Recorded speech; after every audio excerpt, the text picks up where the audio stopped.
Why do you have so much respect for the grain of the wood? Well, the grain of the wood has to be followed. For one thing, hand tools won't ignore grain. They follow it. That's what they do. That's what the draw knife does. It excels at it. And so, I have another one of these silly sayings, follow the grain or go insane.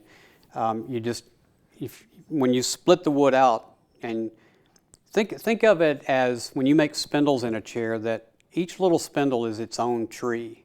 The reason a tree stands in the woods and handles all these storms is because it follows its own grain. It's just like a giant spindle planted in the ground, if you can imagine. So each one of your spindles in your chair are little trees, and it has such flexibility, and it's that delicacy that gives it its strength. I know that doesn't make sense, but when you sit in these chairs, it flexes with your body, it kind of moves with you. If it was a real rigid chair with big thick parts and those parts didn't follow the grain, then it would fail. Not necessarily the part itself, but the joinery that it holds together. It can't flex, and it would tax those joints, and it would probably fail.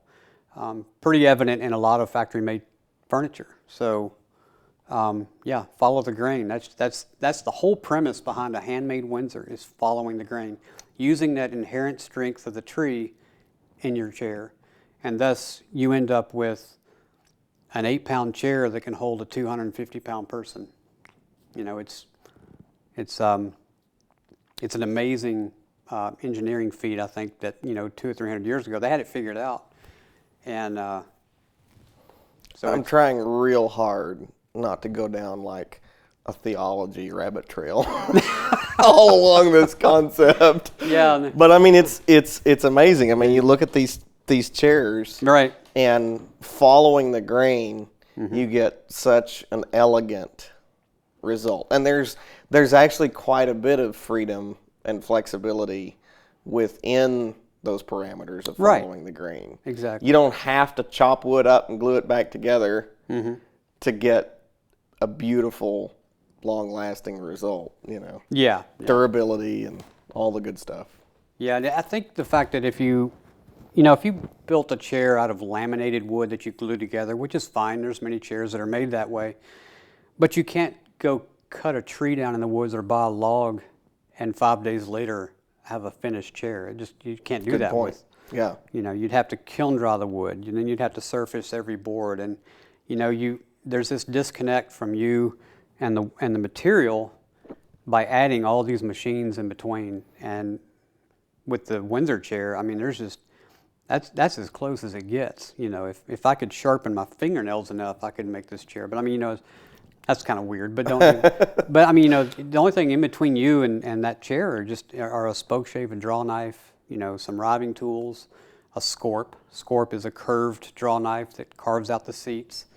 And, one thing that you can't really portray in a video is the smells of the white oak and the pine seats and the sassafras seats. It's just it enlivens all your senses, and it takes the very best of you to complete, but it's so satisfying. Yeah. And it's something that, when you get this excited about something, however long that's been, 17 years ago when I made my first chair, I always thought, man, I'm going to be so disappointed when the new wears off of this and I don't want to do it anymore. And that never happened, I'm just as excited today as I was back then, to come out to the shop and whittle out 9 spindles for a, continuous armchair. And I realize now that new is never going to wear off. Yeah. So Is part of that, I think, just from a little bit of hand tool woodworking I've done, is it's just as easy as it is to use a draw knife.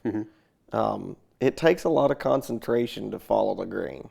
Yes. And to avoid, tearing out or, really going off in the wrong direction, whatever. Not to use too many sayings again, but if it tears out, turn about. You go the other direction. Yeah. And it's it's basically with hand tools. So and so it's like every cut is it's not enough of a challenge to be aggravating after you've gotten the hang of it. Yeah. But it is enough of a challenge to keep you engaged. Yes. And that's just flat enjoyable to use sharp Maybe tools.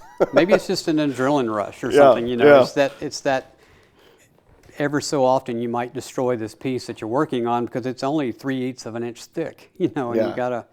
you're using this raw blade just coming, powering down through it. And yes, it happens sometimes, but at least when you make those mistakes, you know the limits. And, Right. the next time you're maybe a little better. You skew and slice a little more or something. I don't know.